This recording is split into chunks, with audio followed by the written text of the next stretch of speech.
40 गावात रेल्वे वाहतूक अधिक वेगवान, सुरक्षित आणि कार्यक्षम करण्याच्या दृष्टीने तब्बल 264 कोटी रुपयांच्या खर्चातून सुमारे 11 किलोमीटर लांबीचा रेल्वे उड्डाणपूल उभारण्यास मंजुरी मिळाली असून हा प्रकल्प शहराच्या विकासासाठी महत्त्वाचा टप्पा ठरणार आहे।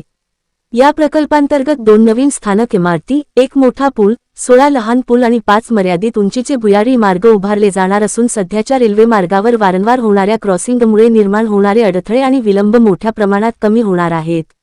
उड्डाणपूल पूर्ण झाल्यानंतर गाड्यांची हालचाल अधिक वेगवान व अडथळामुक्त होईल, प्रवाशांचा वेळ वाचेल तसेच मालवाहतूक क्षमतेत वाढ होऊन रेल्वे व्यवस्थेची कार्यक्षमता उंचावेल। परिणामी 40 गावासह परिसरातील शेती, उद्योग, व्यापार आणि एकूणच आर्थिक घडामोडींना मोठी चालना मिळणार आहे।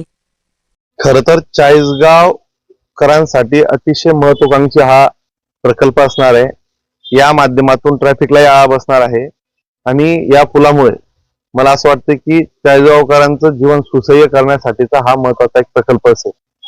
मी खरं तर स्मिताताई असतील, रेल्वे मंत्री असतील, या सगळ्यांच्या प्रयत्नातून हा पण हे सगळं करत असताना सगळ्यांचेही आभार मानतो आणि 40 गावकरांचं दळणवळण सुकर करण्याच्या दृष्टिकोनातून आम्ही एक ना अनेक प्रकल्प हातात घेतले आहे। त्यातला हा एक प्रकल्प आता पुढे जाताना 40 गावकरांसाठी दिसतोय।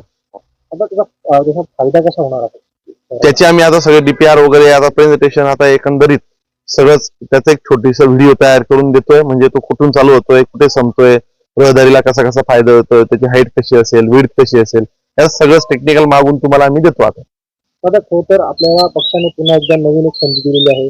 नाशिकच्या प्रभारीपदी त्या ठिकाणी आपल्याला नियुक्ती दिलेली आहे, कसं पाहता वगैरे? पक्षांतर्गत ह्या बदल्या किंवा संघटनात्मक जबाबदाऱ्या ह्या चालूच असतात। काम करणाऱ्या कार्यकर्त्यांनी पार्टीला संधी देत असते। माझ्यासारख्या असंख्य कार्यकर्त्यांना संधी दिली आहे, त्यातली एक संधी मला मिळाली आहे।